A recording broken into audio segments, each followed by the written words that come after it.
Historians restored a damaged photo from 1602. What they found in the background shocked everyone. The morning light filtered through the tall windows of the Istituto di Arte Storica in Florence, casting golden streaks across Clara Bellini's cluttered workspace. At 33, she had already earned a reputation as one of Europe's most meticulous photo restoration experts, but today's project would challenge everything she thought she knew about history itself. "Another plague doctor portrait," she muttered, adjusting her magnifying lens as she examined the copper plate before her.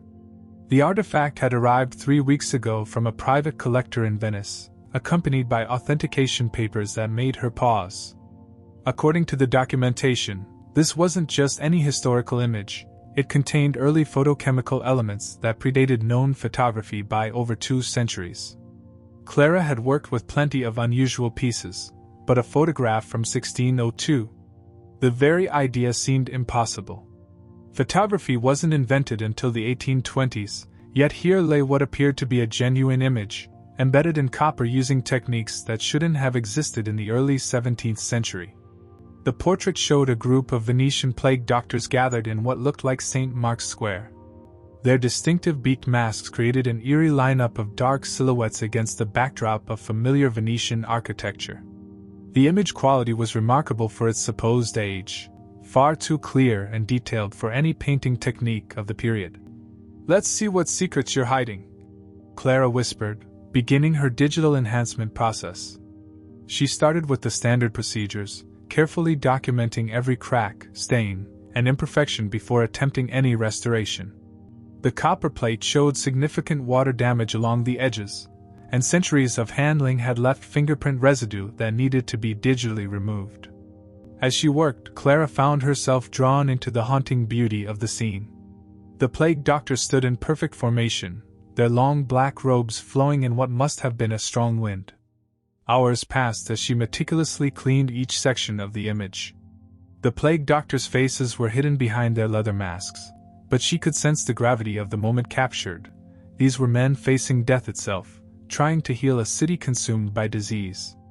It was nearly sunset when Clara noticed something that made her heart skip a beat. In the far background, barely visible among the shadows of a colonnade, stood a figure that didn't belong. While every other person in the portrait wore the heavy, formal clothing of the early 1600s and carried themselves with the somber dignity appropriate to plague times, this figure was different. He was smiling. Clara leaned closer, her pulse quickening. The man appeared to be in his 20s, with dark hair and an easy, confident posture that contrasted sharply with the grim atmosphere surrounding him. But it wasn't just his demeanor that struck her as wrong, it was his clothing. He wore what looked unmistakably like a modern hoodie, dark blue with some kind of logo or design on the front. On his face sat a pair of sunglasses that wouldn't look out of place in any contemporary fashion magazine. His entire appearance screamed 21st century, yet here he was, captured in what was supposedly a 400-year-old photograph. "This has to be tampering," Clara said aloud, though something in her gut told her otherwise. She ran every authentication test she knew. Carbon dating on microscopic samples from the copper plate confirmed its age. Early 1600s, no question. The photochemical elements showed no signs of modern interference. Even under spectrographic analysis, the mysterious figure appeared to be an original part of the image, not a later addition. Clara enlarged the section containing the smiling man, enhancing the resolution until she could make out fine details. The hoodie had a torn pocket on the left side. The sunglasses were aviator-style with thin metal frames. Most unsettling of all, the man seemed to be looking directly at the camera, or rather, at whoever was taking this impossible photograph centuries before cameras existed. As the evening shadows lengthened across her workspace, Clara found herself staring at the enhanced image with a mixture of fascination and growing unease. Every logical explanation crumbled under scrutiny. The image was authentic, the figure was original, and yet everything about it defied historical possibility. She saved her work and leaned back in her chair, rubbing her tired eyes. Tomorrow, she would run more tests, consult with colleagues, maybe even contact the collector who had provided the piece. But deep down, Clara already knew that conventional analysis wouldn't provide answers. This wasn't just a restoration project anymore. It was a mystery that seemed to bridge centuries, and she was the only person who had noticed the impossible man hiding in plain sight among the plague doctors of 1602 Venice. The fluorescent lights hummed overhead as Clara packed up her equipment, but she couldn't shake the feeling that the smiling figure in the hoodie was somehow watching her work, his anachronistic presence a riddle waiting to be solved. Little did she know that her discovery would soon lead her down a path that would challenge everything she believed about time, reality, and the very nature of existence itself. As she locked the laboratory door behind her, Clara's mind was already racing with questions. Who was this man? How had he come to be in a 17th century photograph? And perhaps most importantly, what had happened to him after this moment was captured for eternity? Clara couldn't sleep that night. The image of the smiling man haunted her thoughts, his modern appearance so jarringly out of place among the plague doctors that she began to question her own sanity. By dawn, she had made a decision that would change everything. Back in her laboratory, Clara isolated the mysterious figure and enhanced his facial features using advanced digital reconstruction software. The process took hours, but gradually, a clear portrait emerged from the shadows of history. The man appeared to be in his early 20s, with Mediterranean features, dark eyes, and an unmistakable confidence that seemed to transcend time itself. "This is crazy," Clara muttered as she uploaded the enhanced image to an open-source facial recognition database. She told herself it was just curiosity, a wild shot in the dark that would yield nothing but confirm her growing suspicion that she was losing her grip on reality. The search began processing thousands of faces, comparing bone structure, eye spacing, and facial geometry with mathematical precision. Clara watched the progress bar crawl forward, expecting nothing but the satisfaction of having exhausted every logical possibility. The computer chimed. Match found, 95% probability. Clara's hands trembled as she clicked on the result. A modern photograph appeared on her screen, a university ID photo from 1997. The name beneath it read, Luca Moretti, age 21, University of Venice, student ID, VM4471. The resemblance was undeniable. Same dark hair, same confident smile, same Mediterranean features. But what made Clara's blood run cold was the clothing description in the missing person report that accompanied the database entry. Last seen wearing a dark blue hoodie with torn left pocket and aviator sunglasses. The report detailed how Luca Moretti had vanished during Venice's Carnival Week in February 1997. He had been a third-year history student, specializing in Renaissance period studies. According to witnesses, he had been exploring the city's more remote areas, fascinated by local ghost stories and urban legends. The last confirmed sighting placed him near the Vaporetto stop closest to Poveglia Island, walking into the dense fog that had rolled in from the Adriatic that evening. Clara's phone rang before she could fully process what she was seeing. She answered absently, still staring at Luca's photo. "Pronto? Is this Clara Bellini, the restoration expert?" The voice was elderly, heavily accented with Venetian dialect. "Yes, who is this?" "My name is Teresa Moretti. I saw your name in connection with some research about my son, Luca. The facial recognition system sent me an alert." Clara's heart pounded. "Signora Moretti, I think I may have found something related to your son, but it's going to sound impossible." "Nothing sounds impossible when your child has been missing for 20 years," Teresa replied, her voice carrying decades of hope and heartbreak. "May I come to Florence? I can be there by this afternoon." 3 hours later, Teresa Moretti sat across from Clara in the Institute's small conference room. At 71, she moved with the careful dignity of someone who had learned to carry grief as a constant companion. Her silver hair was pulled back neatly, and her dark eyes held the sharp intelligence that had never stopped searching for answers about her son's disappearance. Clara had prepared carefully for this conversation, but nothing could have readied her for Teresa's reaction when she saw the enhanced image from the 1602 photograph. "Madonna mia," Teresa whispered, her hand flying to her throat. "That's my Luca. That's my boy. Signora, I know this seems impossible, but… No, Teresa interrupted, reaching into her purse with shaking hands. You don't understand. I brought this with me. She pulled out a faded photograph, a casual snapshot taken in 1996.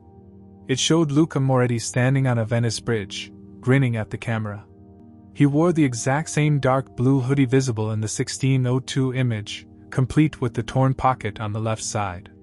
The aviator sunglasses hung from the hoodie's neckline. He wore that hoodie everywhere, Teresa said, tears streaming down her cheeks. I bought it for him when he started university. He said it brought him luck. She looked up at Clara with eyes that blazed with desperate hope. I always knew he didn't die. I could feel it here. She pressed her hand to her chest. Mothers know these things. But everyone said I was crazy, that I couldn't accept reality.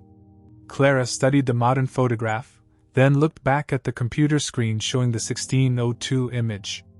The match was perfect, not just the face, but every detail of the clothing, even the way Luca stood with his weight shifted slightly to his left foot.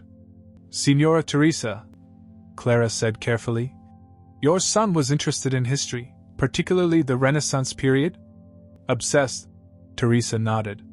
Especially with Venice's darker history. The plague years, the abandoned islands, the old stories about ghosts and time getting confused during Carnival. He used to joke that someday he'd solve all the city's mysteries. Her voice caught. He was always talking about Poveglia Island, that terrible place where they burned the plague victims. Said there were secrets there that historians had missed. Clara felt pieces of an impossible puzzle beginning to align. The night he disappeared, he was heading toward Poveglia? The police found his backpack on the shore the next morning, but no body.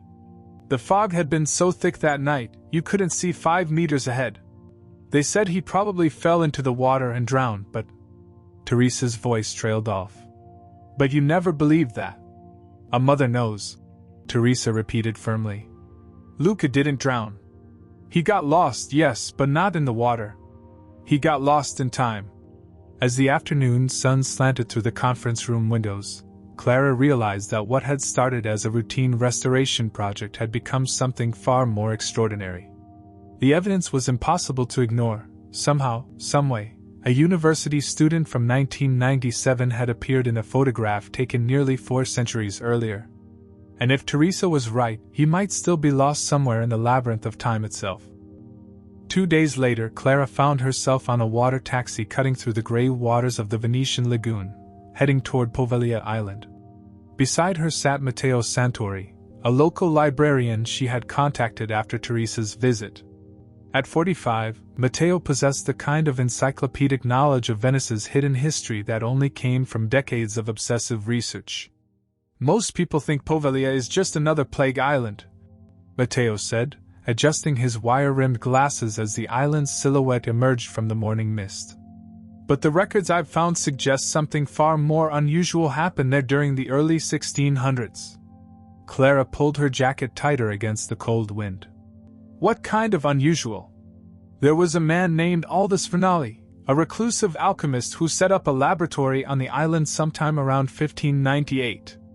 The church records are vague, but they mention him requesting permission to conduct optical experiments for what he called the preservation of fleeting moments. Matteo's voice carried the excitement of someone sharing a long-held secret. He was apparently obsessed with mirrors, lenses, and something he called temporal impression. The water taxi pulled up to Poveglia's crumbling dock. The island stretched before them like a graveyard of forgotten history, overgrown paths winding between the ruins of old buildings, dominated by an ancient bell tower that stood like a broken finger against the sky. The official records say Vernali died in the plague outbreak of 1602. Matteo continued as they stepped onto the weathered pier. But there are rumors that he discovered something extraordinary just before his death, something that the church wanted buried along with him. They made their way through tall grass and twisted olive trees toward the bell tower. Clara couldn't shake the feeling that they were being watched, though the island appeared completely deserted. The silence was oppressive, broken only by the distant cry of seagulls and the crunch of their footsteps on ancient stones. According to the fragmentary accounts I've found, Matteo said, pulling out a leather notebook filled with his research. Vernali believed that certain combinations of curved mirrors and chemical solutions could capture not just images, but moments from different periods of time. He called them mirror passages, windows that could look backward or forward through history. Clara stopped walking. You're suggesting he invented some kind of time travel device? Not travel, exactly. More like observation. The ability to see across time, and perhaps even interact with it in limited ways. Matteo pointed toward the base of the bell tower. His laboratory was supposedly built into the foundation, connected to a network of underground chambers. They reached the tower and began circling its base, looking for any sign of an entrance. The structure was older than Clara had expected, its stones worn smooth by centuries of weather. It was Matteo who noticed a depression in the ground near the tower's northeast corner, a subtle sinking that suggested a collapsed floor beneath. Here, he said, kneeling and brushing away accumulated dirt and debris. Help me clear this. Working together, they uncovered what appeared to be the remains of a wooden trapdoor, its boards rotted through and partially caved in. Below, Clara could see the outline of stone steps descending into darkness. I don't suppose you brought flashlights, Clara said. Matteo grinned and pulled 2 LED torches from his backpack. I've been planning this expedition for months, ever since you contacted me about the photograph. The descent into Vernali's hidden laboratory felt like traveling backward through time itself. The stone steps were worn smooth by centuries of use, and the air grew cooler with each step down. Their flashlight beams revealed walls lined with strange diagrams, geometric patterns that seemed to dance in the shifting light. The main chamber took Clara's breath away. Along the walls stood the remains of elaborate mirror arrays, their surfaces cracked and tarnished but still reflecting their torch light in fractured patterns. Work tables held the remnants of glass grinding equipment and chemical apparatus that looked surprisingly sophisticated for the early 1600s. But it was what lay scattered across the floor that made Clara's heart race. Dozens of curved mirror fragments, each etched with intricate diagrams that resembled mathematical equations mixed with alchemical symbols. And among them, half buried under centuries of debris, lay a copper plate similar to the one she had been restoring. Madonna, Matteo whispered, carefully lifting the plate. It's another photograph. Clara aimed her flashlight at the artifact as Matteo brushed away the dirt. Gradually, an image emerged, the same Venice square, the same architectural details, even what appeared to be some of the same plague doctors. But this time, the mysterious smiling figure was nowhere to be seen. In his place stood only a shadow, a human-shaped darkness that seemed to absorb light rather than reflect it. This is impossible, Clara breathed. It's like a before and after shot, but taken centuries before photography existed. Matteo set the plate down carefully and picked up one of the larger mirror fragments. Look at this, he said, pointing to symbols etched along its edge. These aren't just decorative. They're instructions, a formula of some kind. Clara studied the markings, her mind racing. If Vernali really did create some kind of temporal viewing device, and if Luca somehow activated it during his visit to the island, then he didn't disappear into the water, Matteo finished. He disappeared into history itself. A sudden gust of wind whistled through the chamber, stirring the debris and causing their flashlight beams to dance wildly across the walls. For just a moment, Clara could have sworn she saw movement in one of the cracked mirrors, a fleeting image of a young man in a blue hoodie, reaching out as if trying to touch something just beyond his grasp. But when she blinked and focused her light on the mirror, there was nothing there but her own reflection, distorted and strange in the ancient glass. The mystery was deepening, and Clara realized they were no longer just investigating a historical anomaly. They were following the trail of a young man who had somehow become lost between centuries, trapped in a web of mirrors and time that a brilliant alchemist had woven 400 years ago. Back in Venice that evening, Matteo led Clara through a maze of narrow streets to the Biblioteca Marciana, where he had special access to the archives. The ancient library held thousands of documents that had never been digitized, many of them fragmentary manuscripts rescued from floods, fires, and the simple passage of time. After you contacted me about the photograph, I spent weeks searching for any mention of Aldous Vernali. Matteo explained as they descended into the climate-controlled basement archives. Most references were destroyed or lost, but I found something extraordinary hidden in a collection of plague-era documents. He led her to a secure reading table where a single, leather-bound fragment lay waiting under protective glass. The manuscript was small, no larger than Clara's hand, with pages yellow and brittle with age. The writing was in Latin, scratched out in the careful script of someone working by candlelight. "It's part of Vernali's personal journal," Matteo said, pulling on white cotton gloves before carefully opening the protective case. The pages were found sewn into the lining of a plague doctor's coat that was donated to the library in 1923. No one bothered to examine it closely until I started digging. Clara leaned forward as Matteo began translating the faded Latin text. His voice took on a reverent tone as he read the words of a man who had died 4 centuries ago. "The 23rd day of October, in the year of our Lord 1602. The sickness has taken another dozen souls, yet my work continues. I have perfected the mirror arrangement that allows sight across the temporal divide. What I have seen defies the natural order, yet I cannot deny the evidence before my eyes." Clara felt goosebumps rise on her arms. He really did it. He actually created some kind of time-viewing device. Matteo nodded and continued reading. "The curved mirrors, when aligned according to the celestial calculations and bathed in the quicksilver solution, create what I can only describe as windows through eternity. Through them, I have observed our fair Venice in times both past and future. I have seen great ships made of metal crossing the lagoon, and towers of glass reaching toward heaven." He was seeing modern Venice, Clara whispered. "Boats, skyscrapers. But listen to this part," Matteo said, his voice growing more excited. "Today brought the most extraordinary event yet. A traveler appeared within my temporal viewing chamber, not a vision from afar, but a living man who stepped from the future into our plague-ravaged present. He speaks the Venetian tongue, though with strange inflections, and his manner of dress is beyond my understanding." Clara's heart began racing. "That has to be Luca," Matteo continued translating. "The traveler claims to be from the year 1997, a date so distant it staggers the mind. He says he was exploring our island when he touched one of my mirror constructions and found himself drawn backward through time. His name is Luca, and he wears garments of blue cloth unlike any weaving I have seen, and spectacles of curious design that darken in sunlight." "My God!" Clara breathed. "Vernali actually met him. I have tried to return young Luca to his proper time, but the mirror passages are not easily controlled. Each attempt has only drawn him deeper into the temporal maze.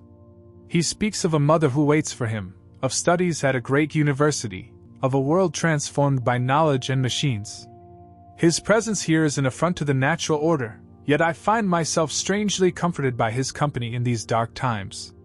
Matteo paused, turning the fragile page with extreme care. "Here's where it gets really interesting. Luca has proved invaluable in documenting my experiments.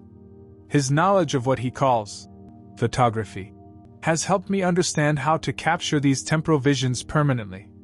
Together, we have created images that show both past and future simultaneously, mirrors frozen in time. But I fear we have created something dangerous. The plague spreads through touch, through breath, through proximity. What if temporal displacement carries similar contamination?" Clara felt a chill run down her spine. "Contamination? I have begun to see myself in the mirror passages, not as I am now, but as I will be in future times. Yesterday, I glimpsed my own face reflected in what appeared to be a great hall filled with electric light and strange machines. A woman with dark hair was studying my image, her eyes wide with wonder and fear. I fear that in creating these windows through time, I have bound myself to them eternally." The description was so precise that Clara felt as if Vernali was looking directly at her across 4 centuries. She was the woman with dark hair, studying his work in the modern restoration laboratory. Matteo's voice grew somber as he read the final entries. "The plague has reached its final stage within me. My hands shake as I write these words. Luca remains trapped between moments, visible sometimes in the mirrors, sometimes fading like morning mist. I have hidden my instruments beneath the tower, sealed with mirrors that will confuse time itself. Perhaps someday, someone with greater knowledge than mine will find a way to complete what we have begun. If you are reading this, know that Luca Moretti is not lost, he is preserved, waiting in the spaces between seconds, between heartbeats, between the tick and tock of eternity's clock. The mirrors remember everything. They forget nothing. And they are always watching. Matteo closed the journal carefully and looked at Clara with eyes that reflected decades of historical study suddenly challenged by impossible realities. According to church records, Aldus Vnali died of plague on November 15, 1602, he said quietly. But based on what we found in his laboratory, and what's written here, I think he succeeded in doing something far more extraordinary than just dying. Clara stared at the ancient manuscript, her mind reeling with implications. He bound himself to the mirror system, didn't he? That's how he was able to see me in the laboratory. He's still there, somewhere in the temporal maze he created. And so is Luca, Matteo added. Trapped in 1602, but somehow existing across multiple time periods simultaneously. As they sat in the hushed silence of the archive, Clara realized that their investigation had revealed something far more complex than a simple case of time travel. They were dealing with a form of temporal entanglement that had bound three people, Vernali, Luca, and now herself, across centuries of history. The question was, could they find a way to untangle the web, or were they all destined to become prisoners of the mirror's eternal gaze? 3 days after discovering Vernali's journal, Clara stood on the dock at Poveglia Island with a small group gathered for an unusual memorial service. Teresa Moretti clutched a weathered blue hoodie to her chest, the one the police had found in Luca's backpack 28 years ago. Matteo carried a sealed container holding a high-resolution print of the restored 1602 photograph. Father Giuseppe, an elderly priest from Venice who had known the Moretti family for decades, held a small wooden cross. The morning fog hung low over the water, creating an otherworldly atmosphere that seemed appropriate for honoring someone lost between centuries. Clara had struggled with how to explain the situation to Father Giuseppe, finally settling on describing it as a memorial for a young man whose fate had become entangled with the island's history in ways that transcend normal understanding. I never thought I would have the chance to say goodbye, Teresa said, her voice steady despite the tears streaming down her weathered cheeks. For 28 years I lived with questions that had no answers. Now, at least, I know my son didn't die meaninglessly. He became part of something larger than any of us can fully understand. They walked slowly toward the ruined bell tower, following the same path Clara and Matteo had taken days earlier. The island seemed different in the morning light, less ominous, more melancholy, like a place that had been waiting centuries for someone to acknowledge its secrets. Luca always said that Venice's real history was hidden in the spaces between the official records, Teresa continued, touching the stone walls of the tower. He used to joke that someday he would discover something that would rewrite the history books. I suppose, in a way, he did. Father Giuseppe began the memorial service with a prayer, his Latin words echoing strangely among the ancient stones. As he spoke, Clara found herself watching the broken mirrors still scattered around the tower's base, half expecting to see movement in their fractured surfaces. We gathered today not to mourn a death, but to celebrate a life that found purpose in the most extraordinary circumstances, the priest said, switching to Italian. Luca Moretti sought knowledge and found mystery. He sought adventure and found eternity. When it came time for Teresa to speak, she pulled out a letter worn soft from years of handling. I wrote this on Luca's 22nd birthday, the first one after he disappeared. I've written one every year since, always hoping somehow he would receive it. Her voice trembled as she began to read. My dearest Luca, wherever you are in time or space, know that a mother's love transcends all boundaries. I have never stopped believing that you found exactly what you were looking for. A mystery worthy of your brilliant mind and adventurous spirit. You were always meant for extraordinary things. Clara watched as Teresa carefully folded the letter and placed it inside the sealed container alongside the photograph. They had decided to bury both items beneath the tower, in the same chamber where Vernali had conducted his temporal experiments. As they descended into the underground laboratory, the temperature dropped noticeably. Their flashlights revealed that someone, or something, had been rearranging the mirror fragments since their last visit. The pieces now formed a rough circle in the center of the chamber, with the largest intact mirror standing upright at its heart. "Did we leave it like this?" Matteo whispered, but Clara knew they hadn't.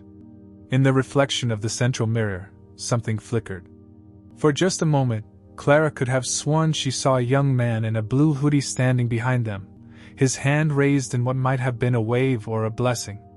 When she spun around, nothing was there but shadows and ancient stone. "He's here," Teresa said softly, and Clara realized the older woman had seen it too. "He's saying goodbye." They buried the container in a small depression near the mirror circle, covering it with stones and earth. Father Giuseppe offered a final blessing, asking that souls lost in time find peace in eternity's embrace. As they prepared to leave, Teresa approached the central mirror one last time. She placed her palm against its surface and spoke in a voice barely above a whisper. "Thank you for the answers, my son. Thank you for letting me know you're not alone." The mirror's surface rippled like water at her touch, though Clara knew that was impossible with solid glass. For an instant, she thought she saw words forming in the condensation that appeared on the mirror's surface. A message in Italian that read, "Ti amo sempre, Mama." "I love you always, Mama." By the time Clara blinked and looked again, the words had faded, leaving only their own reflections staring back from the ancient glass. The return journey to Venice was quiet, each member of their small group lost in their own thoughts. Teresa sat with her hands folded in her lap, wearing the expression of someone who had finally found peace after decades of searching. "I can stop looking now," she said as the Venice skyline came into view. "Not because I've found him, but because I finally understand where he is. He's not lost anymore. He's become part of the story itself." Clara understood what she meant. Luca hadn't simply vanished or died. He had become woven into the fabric of Venice's hidden history, his presence rippling across centuries through Vernali's mirrors. He was simultaneously in 1602 and 1997 and perhaps every moment in between. As their water taxi pulled up to the dock in Venice, Clara felt a strange sense of completion mixed with anticipation. She had given Teresa the closure she needed, but she suspected her own story with the mirrors was far from over. The photograph still waited in her laboratory, and she had the feeling that her work on it wasn't finished. There were more secrets hidden in its depths, more connections to discover between past and present. And somewhere in the reflection of ancient mirrors, a young man in a blue hoodie continued his eternal journey through time, finally at peace but never truly gone. 2 weeks after the memorial service, Clara sat alone in her Florence laboratory, staring at the completed restoration of the 1602 photograph. The digital enhancement process was finished, every crack healed, every stain removed, every detail brought into crystal clarity. The plague doctors stood in their eternal formation, Luca smiled from the shadows in his impossible modern clothes, and the scene captured a moment that bridged 4 centuries. But something nagged at her. A feeling that she had missed something important, some final piece of the puzzle that would complete the story. She had enhanced every section of the image except one, the lower right corner, where damage from water and age had made the details difficult to discern. Clara adjusted her magnifying equipment and focused on that neglected corner. As she increased the resolution and adjusted the contrast, shapes began to emerge from what she had assumed was merely decorative stonework. There, reflected in the polished surface of a brass plate hanging from a plague doctor's belt, was a face. Her face. Clara's hands trembled as she enhanced the reflection further. The image was unmistakably her, the same dark hair, the same intense expression she wore when concentrating on difficult restoration work, even the same small scar above her left eyebrow from a childhood accident. But this wasn't just any reflection. The angle was wrong, the perspective impossible. The reflection showed her as if she were standing directly behind the photographer, looking over their shoulder at the exact moment the image was captured in 1602. "This can't be real," Clara whispered, but even as she spoke, she knew it was. Every authentication test confirmed the image's age and authenticity. The reflection had been there for 400 years, waiting for her to discover it. She printed the enhanced section and held it under different lights, studying every pixel. The detail was extraordinary. She could even make out the reflection of her laboratory equipment in her own eyes within the brass plate's surface. It was as if Vernali's temporal mirrors had somehow captured not just Luca's displacement through time, but her own future involvement in uncovering the mystery. Clara thought back to Vernali's journal, to his description of seeing a woman with dark hair studying his work in a place filled with electric light and strange machines. He hadn't just seen her in his temporal visions, he had somehow photographed her, embedding her image in the same scene that had captured Luca's anachronistic presence. The implications made her dizzy. If her reflection had been in the photograph for 4 centuries, then her involvement in this mystery wasn't coincidental. It was predetermined, woven into the fabric of events from the very beginning. Vernali had known she would find the image, enhance it, and ultimately help solve the puzzle of Luca's disappearance. Clara walked to her window and stared out at the Florence skyline, trying to process what this meant. Had she chosen to restore this particular photograph, or had the photograph somehow chosen her? Was free will just an illusion when dealing with Vernali's temporal entanglements? Her phone buzzed with a text message from Matteo. Found something interesting in the library archives. Can you come to Venice tomorrow? Clara looked back at the photograph, at her own impossible reflection staring back at her across the centuries. She understood now that this story wasn't ending, it was beginning a new chapter. Vernali's mirrors had created connections that spanned far beyond Luca's displacement, touching lives across time in ways that were only now becoming apparent. Rather than feeling trapped or frightened by this revelation, Clara felt a strange sense of peace. She thought of Teresa's words at the memorial. He became part of something larger than any of us can fully understand. The same was true for her. She wasn't just a historian who had stumbled onto an extraordinary mystery, she was an integral part of that mystery, chosen by forces beyond her comprehension to play a specific role. Clara carefully packed the restored photograph in its protective case. Tomorrow, she would return to Venice, to Matteo's archives, and probably back to Poveglia Island. There would be more discoveries, more impossible connections between past and present. Vernali's mirrors remembered everything and forgot nothing, and they weren't finished revealing their secrets.